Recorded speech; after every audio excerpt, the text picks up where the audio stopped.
Tops SXB. Stick around.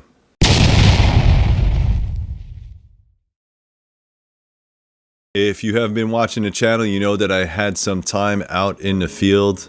Luckily, I was able to use a friend's house or friend's property and get out into the woods for a little bit. I was doing some hunting, so during my hunting season, what I like to do is test some blades. There is quite a bit of downtime, specifically if you don't get an animal, that you can hang around the campfire and start messing around with these awesome knives.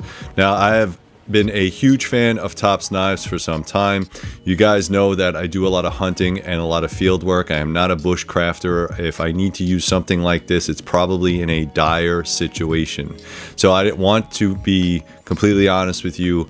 Something like this, although super cool, I probably would not be carrying unless I knew I was going to go into a very crappy scenario where I might need one of these things. All right, the gentleman that created this was, LJ Snyder. Is a veteran of the United States Army, and he designed this and also went on the show Naked and Afraid. I think he won a couple times, that kind of thing, and he designed this. All right, his idea behind it was that was strong enough, and Tops was kind enough to make sure that this one didn't break, such as his first one did. I'm not going to read all the specs off to you. I will put the links down below if you guys are interested in this. They typically, right now, when they're available, run under the $300 mark. Tops is going to have it on its website for full retail price. You decide where you want to purchase it. I not only have one that is the most common one, which is going to be in that full black traction coating.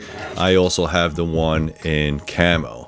All right, the one in camo is going to be more of a collector's version. I just like the way it looked. It did cost a little bit more money because it is in camouflage. So this is the one that I'm going to beat up. You're going to watch on this video. This is the one that I'm going to keep. All right, guys, so as you watch on the video, I'm going to do a little bit of batoning. The batoning aspect of it was fine. Again, this is just a big chopping blade. They do say you can use a little bit for fine work. I think you can do a little bit of push cuts.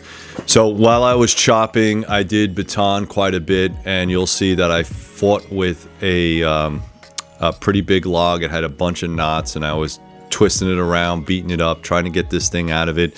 Probably not something I would do during a survival situation, but if I had to get firewood and process wood, you definitely can do it. And this thing took a lot of abuse. A lot of people say the sawtooth on top will eat up your baton, and it absolutely does.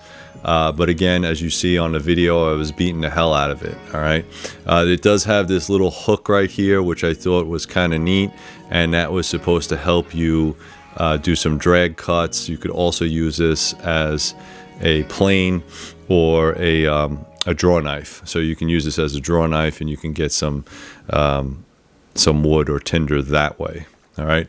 It does have quite a bit of, it does have latching points on here. And again, this is a very stout knife. It does have the traction coating on it. All of them do come with the traction coating, so I'm a big fan of that. Bow drill divot on each side, and very stout knife. I did find it very comfortable to chop with, to cut with. It wasn't a big deal. I will say the notch on top is semi-useful.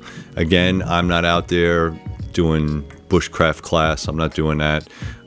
So it did work to make notches, and you'll see that in the video. I made sure that I tested that out. But ideally for me, what I'm going to do in the woods is I'm going to use this thing to try to make some shelter, not just cut logs and split up logs around the campfire.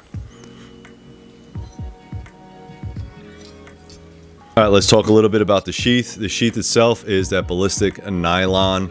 It does have 2 strips of moly webbing, so if you wanted to latch it onto your pack, I highly recommend that you do so. Again, you could put it on your belt if you like, but this is a very big, heavy knife. It does have the button snaps on there as well as the Velcro, which is nice, and it does have a bunch of latching points, 2 holes up here and then 2 holes at the bottom. The pocket itself is sufficient if you wanted to put some type of survival kit or a sharpening stone in there. All of them will come with a Tops whistle, the blue card, and some paracord. Okay. The thing you need to realize is that this thing is not reversible. I think what you have to do is take the insert out if you want to flip the knife around. So if you wanted to flip the knife around, you can't do it the first time around. You'd have to pull the insert out, flip the insert out around. So it is only one way capable. Again, if that's important to you, maybe you only want to wear it on your right side or left side draw. It does have a skull crusher, or what I would like to call a walnut breaker on the back end, crate breaker, that kind of thing. I didn't get a chance to test it, but I'm pretty sure it would work. I would not use that as a pry bar, since the back end of this is the sharp end, and you would have to kind of hold on to it to make that happen. But any type of breaking rocks, that kind of thing, will definitely work. So overall, guys, it did maintain its edge, even though I beat the crap out of this knife. I think it's a fantastic knife for what its purpose meant for, is survival. So this is a great survival knife. It's long enough, it's heavy enough, you can get your chopping done. It does have a little bit of features that will be useful to you. It does have those lanyard points. Again, if you want to, I would never tie this up as a spear, but you could if you wanted to. But the lanyard points are just to make sure that this thing don't fly out of your hand. Overall, I highly recommend this knife. I'll put the links down below if you guys are interested. What I need you guys to do for me, though, is to like, subscribe, share, add some comments down below if you have one of these. Let me know how you feel about it. And if you like videos like this, please become a Patreon member. Just only cost you $1 a month. Go to patreon.com. You get to watch videos like this sooner than everybody else. Also, if you pick this up from Amazon, I am an Amazon affiliate, and what that'll help you do is to purchase this and throw 2 cents back to the channel, so I appreciate that. If you are looking for a handmade custom knife, please go to threeriverblades.com. Check out all the knives I have up there. Also, if you want a discount on those knives, you have to go all the way down to the bottom, put your first name, last name, and email account. Thank you very much, guys, and as always, please stay safe.